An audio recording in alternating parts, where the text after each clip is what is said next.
1 નવેમ્બરથી બદલાઈ જશે ઘણા બધા નિયમો।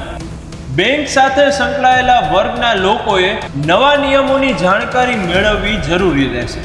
કસ્ટડી વસ્તુઓ માટે નવા નામાંકન નિયમો લાગુ કરશે। શનિવાર 1 નવેમ્બરથી બદલાઈ જશે ઘણા બધા નિયમો। તમારા પર થઈ શકે છે તેની અસર। જાણો કેટલાક નીતિ નિયમોમાં આગામી 1 નવેમ્બરથી ફેરફાર કરવામાં આવ્યા છે। ખાસ કરીને બેંક સાથે સંકળાયેલા વર્ગના લોકોએ નવા નિયમોની જાણકારી મેળવવી જરૂરી રહેશે। આ ફેરફાર કરવાનો હેતુ બેન્કિંગ અને પેન્શન સિસ્ટમને સરળ બનાવવાનો છે, જે બેંક ગ્રાહકો, ક્રેડિટ કાર્ડ વપરાશકર્તાઓ અને સરકારી કર્મચારીઓને અસર કરશે। આ ફેરફારોમાં બેંક ખાતાઓ માટે બહુવિધ નામાંકનોની રજૂઆત, એસબીઆઈ કાર્ડ ફીમાં ફેરફાર, પીએનબી લોકર ચાર્જમાં ઘટાડો અને પેન્શન સંબંધિત નિયમો માટે નવી તારીખોનો સમાવેશ થાય છે। બેંક ખાતા અને લોકર નિયમો 1 નવેમ્બર 2025 થી બેંકો તેમના ડિપોઝિટ ખાતાઓ, સલામતી લોકર અને સલામત કસ્ટડી વસ્તુઓ માટે નવા નામાંકન નિયમો લાગુ કરશે।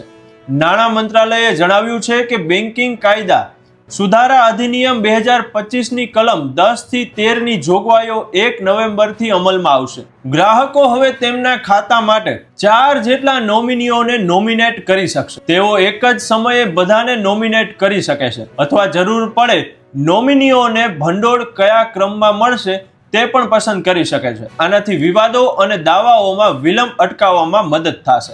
એસબીઆઈ કાર્ડ ફીમાં ફેરફાર। એસબીઆઈ દ્વારા 1 નવેમ્બર 2025 થી અમલમાં આવતા તેના ફીના માળખામાં ફેરફાર કરવાની જાહેરાત મળી છે। શિક્ષણ સંબંધિત ચૂકવણીઓ હવે CRED અથવા મોબીક્વિક જેવી થર્ડ પાર્ટી એપ્લિકેશનો દ્વારા કરવામાં આવશે, તો 1% ફી તેમાં વસૂલવામાં આવી શકે છે। જો ચૂકવણી સીધી શાળા, કોલેજ અથવા યુનિવર્સિટીની વેબસાઇટ પર અથવા તેમના POS મશીન પર કરવામાં આવે છે તો કોઈ વધારાનો ચાર્જ લાગશે નહીં।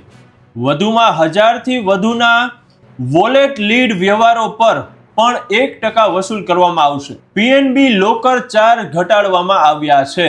હવે જે ચાર્જ છે પીએનબી લોકરનો તે ઘટાડવામાં આવ્યો છે। પંજાબ નેશનલ બેંક 16 ઓક્ટોબર 2025 ના રોજ એક નોટિસમાં જાહેરાત કરી હતી કે તેણે તેના લોકરના ભાડા ચાર્જ ઘટાડ્યા છે। નવા દર બેંકની વેબસાઇટ પર પ્રકાશિત થયાની તારીખ 30 દિવસ પછી અમલમાં આવશે। આ ઘટાડો તમામ આકારના અને સ્થાનોના લોકર પર લાગુ થશે। હયાતી પ્રમાણપત્રો સબમિટ કરવાની અંતિમ તારીખ। બધા કેન્દ્ર અને રાજ્ય સરકારના પેન્શનરોએ તેમના વાર્ષિક જીવન પ્રમાણપત્રો 1 નવેમ્બરથી 30 નવેમ્બર 2025 ની વચ્ચે સબમિટ કરાવવામાં આવશ્યક છે, જેથી તેમના પેન્શનમાં કોઈ વિક્ષેપ ન આવે। 80 વર્ષ કે તેથી વધુ ઉંમરના પેન્શનરોએ 1 ઓક્ટોબરથી પ્રમાણપત્રો સબમિટ કરાવવાની મંજૂરી આપવામાં આવી છે। યુનિફાઈડ પેન્શન સ્કીમમાં સ્વિચ કરવાની નવી તારીખ। કેન્દ્ર સરકારે NPS થી UPS માં સ્વિચ કરવાનો છેલ્લી તારીખ 30 નવેમ્બર 2025 સુધી લંબાવી છે। આ રાહત વર્તમાન સરકારી કર્મચારીઓ, નિવૃત્ત કર્મચારીઓ અને મૃત પેન્શનરોના જીવનસાથીઓ માટે ઉપલબ્ધ છે। આ ફેરફારોનો હેતુ બેન્કિંગ અને પેન્શન સિસ્ટમને સરળ બનાવવા, ડિજિટલ ચૂકવણીઓને સુવ્યવસ્થિત કરવા અને ગ્રાહકો વધુ પારદર્શિતા અને સુવિધા પૂરી પાડવાનો છે। નવેમ્બર મહિનો સામાન્ય ગ્રાહકો અને નાણાકીય સંસ્થાઓ બંને માટે વ્યસ્ત મહિનો બની રહ્યો છે।